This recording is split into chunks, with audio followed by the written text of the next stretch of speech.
যুবক ভাইয়েরা, আমি আপনাদেরকে বলি, আল্লাহর ভয় আমাদের অন্তরে নাই, সদা সর্বদা মোবাইল চালায়, চলতেছে। শুধু এতটুকু নয়, রাত্রি 10টা 11টা বাজার সাথে সাথে আমি আমার রুমে সিটকারি মেরে দেই, কিন্তু দেখা যায় ডাটা অন করা রাত্রে 2টা 3টা পর্যন্ত।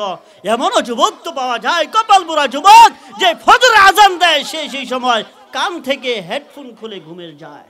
আছে এরকম বহু যুবক আছে। খেয়াল করেন বাবারা, আপনার তো দুনিয়ার মানুষের ভয় থাকবে, থাকার কারণে আপনি দিনে যে কোনো ধরনের মোবাইল যা কারোর সাথে যে কোনো ভাবে আপনি ইউজ করতে পারতেছেন না, কিন্তু যখন আপনি রুমে একা পড়ে গিয়েছেন, সেইখানে কিন্তু কে নেই, দুনিয়ার কোনো মানুষ নেই, সেইখানে কাজ করবে তো করবে একমাত্র আল্লাহর ভয়। আল্লাহর ভয় যদি যুবকরা আমাদের মাঝে থাকতো, তাহলে আমি রাতকে রাত মোবাইলে সময় দিতে পারতাম না, রাতকে রাত সময় দিতে পারতাম না। যাচ্ছে আমার জিন্দগি এইভাবে চলে যাচ্ছে।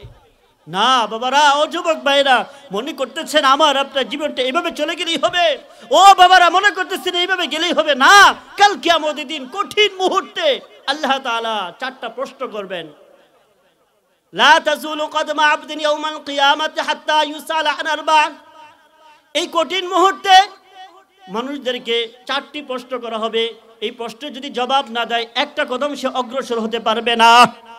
তার মধ্যে 1 নম্বর হইল আন উমরিহি ফিমা আফনা।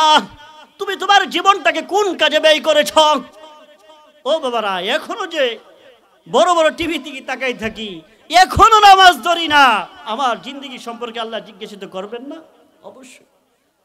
ও আন শাবাবিহি ফিমা আবলা।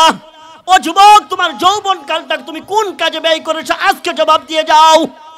তোমাকে আমি সময় দিয়েছিলাম 15 বছর 18 বছর থেকে নিয়ে তোমাকে 35-40 বছর পর্যন্ত একটা যৌবন দিয়েছিলাম।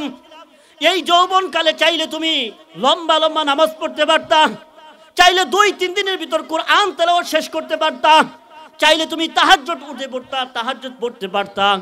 কারণ তুমি 3টা বাজে উঠে 4টা বাজে উঠে তুমি খেলা দেখতে পেরেছ, তাহলে অবশ্যই তুমি তাহাজ্জুদ পড়তে পারতা।